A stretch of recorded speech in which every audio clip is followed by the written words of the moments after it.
19, almost 20. As you can tell, a lot of my generation isn't here. But I wanted to say, I wasn't really planning on coming up today. But like it was very important. But I wanted to say I have a lot of family that lives here from like generations to generations. And you guys are like preparing me for my future. And me and my fiance are actually looking at owning some real estate in the future. And if it's gonna be here, then something has to change. But I don't really know what that is. You guys will, so yes. Hi, my name is Michael Goodrich, and I've lived in Lincoln for quite a while. Many of you have heard from me during the legislative sessions because I'm an eagle watcher of the legislature. Actually, a couple of you up there have passed my life as a student in my classroom, and you make me proud when I see you there. The one thing is our local school issue. It's just so important that we continue to have local control of our schools. To put control of our schools in the state, I don't know how many of you have time to sit down and talk about the budget for Wakefield and then the budget for Omaha and the budget for Fremont, and then determine what's right and just in all those situations. I think the local people probably have a better handle on what their school districts need than 49 senators isolated in Lincoln. When it comes to the tax issue, as a watcher of the legislature, and my senator, Senator Boston, is here today, I got a text today from the governor that said, call your senator and talk to her about your tax plan. Well, I did, and I hope we can come up with an idea that doesn't seem to be evolving, doesn't seem to be throw this out here and get a reaction, throw this out here and get a reaction, throw this out here and get a reaction. Because I do believe, as I watch the legislature, most all of you have the same ideas, and most all of you have the same goals in mind. But I do also see the tribal element of that, where there are urban issues, rural issues, and pockets of issues. So I hope that as you have this special session, you'll sit down and look at it. Every carve-out we give as a state to all of these tax exemptions. And I tried to look at that, and I spent about 4 hours reading through that, and I believe there's over $3 billion worth of carve-outs. I'm sorry. Anyway, just give it a fresh look and see how we can help each other rather than this entity versus this entity. Thank you. Hi, and thank you for making this possible tonight. My name is Thomas Loesch, and I live in Senator Wishart's district, and I'm a huge fan of Senator Wishart. She was a great student as well. I wanted to go towards the end here because I just simply wanted to listen to people. And there were two main themes that I took tallies of. A third one was in there, and that was legalizing marijuana, but we won't talk about that one right now. The second runner-up of this was that people said to you, please don't take control away from local schools. And I, being a former educator, I absolutely agree with that. Please don't do that. And the main thing that I heard people say as an alternative was some type of progressive tax and not a proportional flat tax and sales tax. I listened, and that came up more than anything else of, to make it fair, it needs to be progressive for people who can afford it and not punish the people who can't. That's all I have to say. Thanks. Hello everyone, my name is Rhonda Burback and I am a retired teacher. Been teaching long enough to not go hardly anywhere without seeing a former student. Hi, Turner.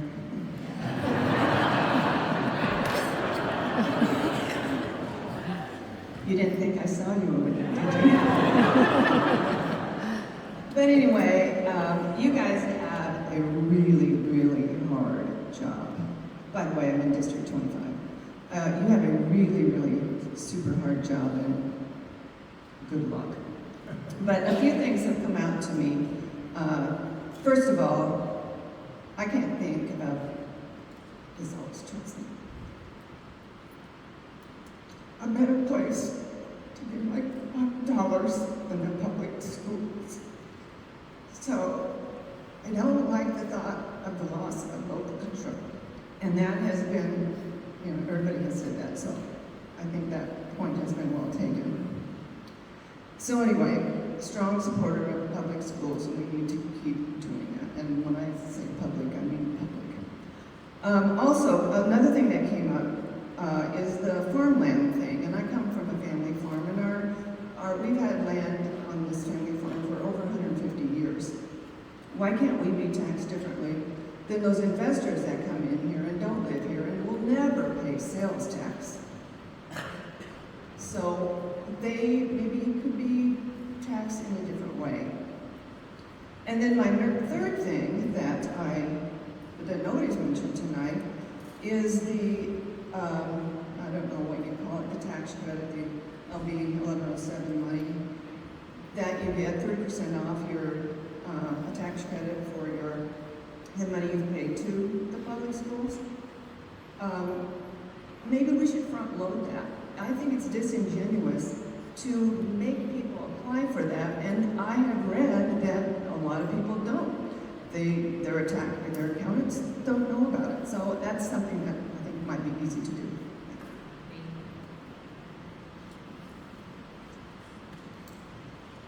I'm Sherry St. Clair, and I just have a couple bullets. I'm thinking in bullets today. When you're looking at the whole property tax structure, I would urge you to look at who qualifies for homestead exemption in the state. I think that's something that has to be part of the picture on all of this. Other bullet, of course, increasing revenues. There have been talk about our progressive tax, which is fine. There's also been talk in the past of having a luxury tax, that's which we receive as well. And decreasing expenditures also has to be part of the picture. I certainly support the comments that Senator McKinney made regarding our prison structure and how much money we're spending there. So that's part of it, as well as increasing revenue. Last but not least, thank you. Oh, no, not last.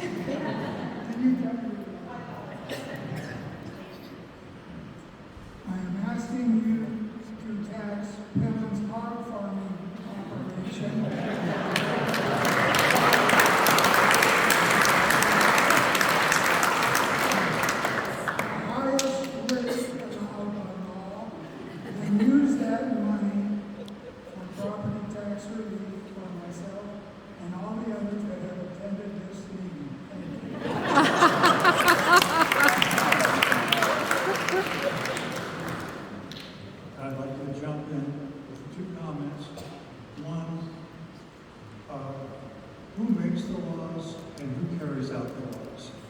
Sounds like the governor is making the laws, and that seems like that would be a job of the legislature, not the governor. Secondly, with state support for schools, why not use the Republican approach of outsourcing the management of the schools to the local school boards? Thank you.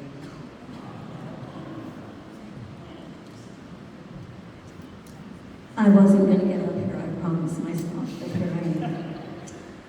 I'm going to make it short, sweet, and to the point, just like I am. And I want you to take my challenge. If you ever wonder why we need to support public schools, come visit with a teacher, whether they've taught for 5 years or 40 years. And ask them for a story about a student that public education has helped make great. And I know that they will have one, and you will understand why we are fighting for public education in the state, and we do not wish to see it destroyed.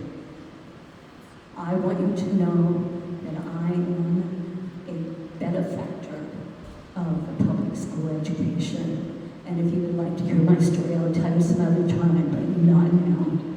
Okay, so I want you then to hold in front of you that story every time you decide on what you're going to do with public education. Whatever that teacher told you, write it in a notebook, put it in your memoir, whatever, but keep it and focus and know that we must keep on doing this to save our country, to save our state, and maybe even to save the world.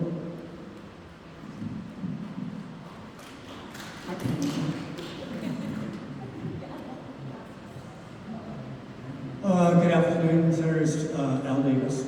Very glad to see people from both parties here in such a good number, and thank you very much for coming and speaking to us today. I just wanted to hit on a couple of points. I think Senator Raybould made a great statement when she started out her discussion talking about freezing the income tax, because let's be honest, if tax rates go down, it's very hard to bring them back up. So I hope that that will be part of the puzzle. Those income taxes are part of the three-areas tool. Is still the best way to go. We hear a lot of opposition to the formula, but in all honesty, the formula really does still work the way it was intended 2 years ago. So I think the idea of scrapping the formula is a bad idea. The one thing I haven't heard discussed today is sort of a fringe idea in one respect, but there is an industry out in this country, in the United States, that's growing, and our Nebraska legislature should get behind that as much as they possibly can, and that's the renewable energy industry, which I think could contribute and does contribute a lot of tax dollars to districts that have renewable projects within them. So I would hope that that would be something that we can be more proactive and positive about. Thank you. Oh, last one, great. My name is Lisa Schoenberger. I actually live in the Omaha area. I had another commitment yesterday, so I drove up here today to just sort of watch and was just really inspired. Oh, sorry, what? Sorry. So I know several of you at the beginning had mentioned that this is the #1 issue that you hear about often from your constituents. And there was a man earlier who stated that this is just really not his top concern as a Nebraskan. And I think he said it like he was like the only one in the state. And I really just wanted to elevate that. I serve on my local Board of Education. I got a lot of thoughts for you, but to keep things short, I will tell you a story of when I was knocking doors during my campaign, and I started into my spiel about responsible use of property tax dollars, and this man stopped me on his porch and said, "Hold on a second. You can raise my property taxes 10 times over as long as you put every penny in those teachers' pockets."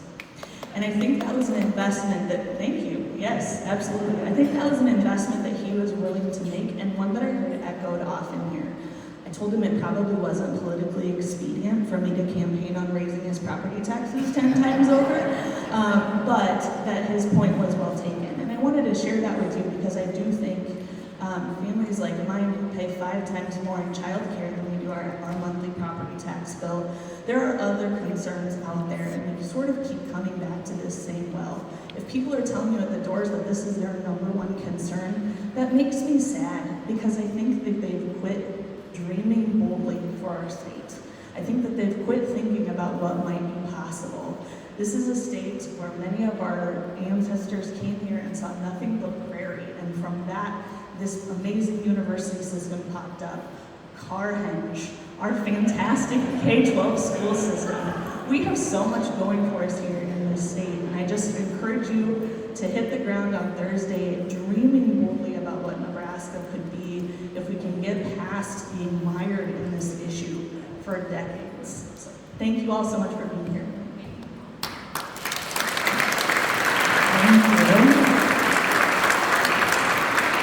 I believe we have some local city council and county board, and if you just want to wave and say hello, I know that we appreciate that you came here, and you're probably in various corners, but thank you for coming. I know that this is an important issue to our local governments. Thank you to everyone for coming today, and you beat Omaha by 1 person speaking. You also just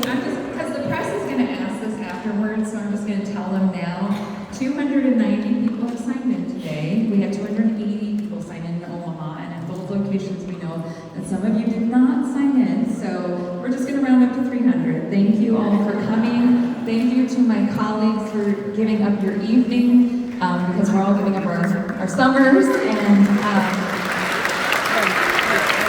thank you to the Wick Center, and Caitlin, the coordinator of the Wick Center, and her team for helping us put this all together. Again, thank you to staff, and one staff I did not thank or acknowledge. Yeah, I see you, Ellie. Stand up. Ellie from Senator Hansen's office. She attended both of these, and she needs the credit for it. So thank you, Senator Ellie, for representing Senator Hansen. I think, did I forget any staff? Any staff? Okay. Thank you all so much. Have a wonderful evening, and we'll see you on Thursday.